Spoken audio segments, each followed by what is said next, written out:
पिछले वीडियो में मैंने आपसे चर्चा की थी कि यमराज द्वारा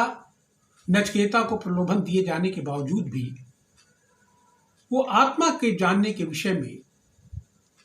बार बार वो अडिग रहा और उसने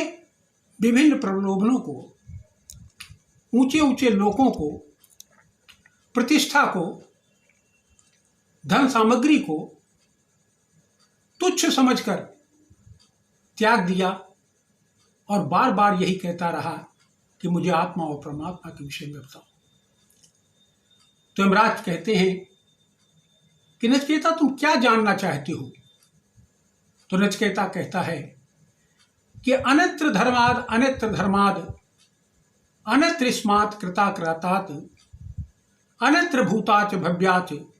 यदि पश्यस तद्वत्, कि जो धर्म से परे है, जो इन कर्मकांडों से परे है, जो अधर्म से परे है, जो अज्ञान से परे है, जो झूठ से परे है, जो किए हुए कर्म और ना किए हुए कर्म से परे है, जो भूत और भविष्य से परे है, यदि यमराज तुम उसे जानते हो तो बताओ। तो यमराज कहते हैं कि सर्व वेदा यत् पद्मामनन्ति तपामस सर्वाण याच्चावद वदन्ति यदि छंतो ब्रह्मचर्यम चरन्ति तत्ते पदम संग्रहण ब्रवीणो मित्ते तत्, कि सब वेद जिसकी व्याख्या करते हैं, तपसी लोग जिसको जानने के लिए तप किया करते हैं, और यति लोग जिसे जानने के लिए ब्रह्मचर्य का धारण करते हैं, उसे तुम संक्षेप में सुनो। ओम वो ऐसा है। फिर कहते हैं कि एतदक्षरम ब्रह्म एतदाक्षरम परम एतदेयाक्षरम ज्ञात्वा यदि छंतो तस्य तत्, यह हरिनाम अक्षर ब्रह्म है, यही परम पिता परमात्मा का नाम है, यही जानने योग्य है, और इसी को जो जान लेता है वो जो इच्छा करता है उसको प्राप्त हो जाता है। फिर कहते हैं कि एतदालंबनम परम एतदालंबनम श्रेष्ठ एतदालंबनम ज्ञात्वा ब्रह्मलोके मह्यते, इसका अवलंबन ही श्रेष्ठ है, इसका सहारा ही श्रेष्ठ है, इसका सहारा परम है, और यही सहारा जानने योग्य है, और इस सहारे को जानकर इसका अवलंबन करके लोग ब्रह्मलोक में महिमा पाते हैं। फिर बताते हुए यमराज कहते हैं कि अशरीरम शरीरेश अनवस्थितम अवस्थित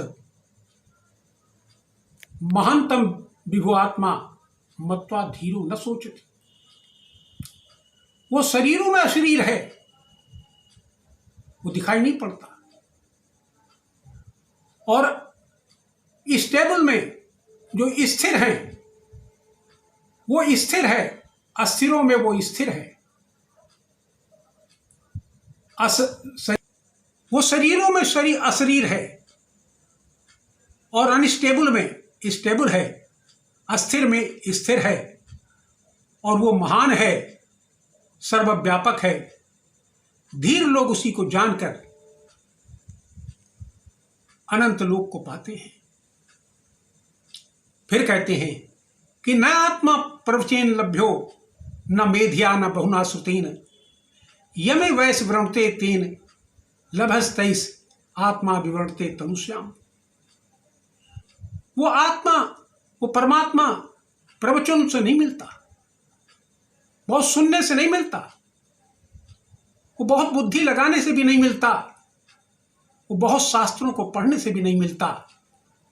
वो जिसको वर्ण करता है उसी के सामने अपना साक्षात्कार करता है। इस बात को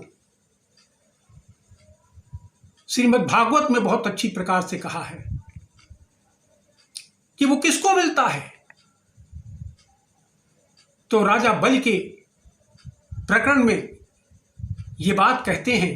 भगवान विष्णु कि यमुन ग्रहणामि तद्विशो विदनो मह्यम यन्मदः पुरुषा स्तब्धो लोकम माम चामन्यते, कि ब्रह्मा जी जब मैं प्रसन्न होता हूं तो लक्ष्मी छीन लिया करता हूं। ये लक्ष्मी लोगों की क्यों छीनता हूं? क्योंकि इसी दी हुई धन सामग्री से लोग मेरी बनाई हुई सृष्टि को कष्ट पहुंचाया करते हैं। और फिर कि जन्म कर्म वयो रूप विधैश्वरी धनादि भी यदस्य न भवेत स्तंभस्य त्रायम मधुग्न ग्रह, कि कभी कभी मैं जन्म से कुलीन परिवार में पैदा कर देता हूं, कभी कभी उसे धन सामग्री भी दे देता हूं, बहुत लंबी उम्र भी दे देता हूं, ऐश्वर्य भी दे देता हूं और रूप रंग भी दे देता हूं, और उसके बाद भी उसको घमंड ना हो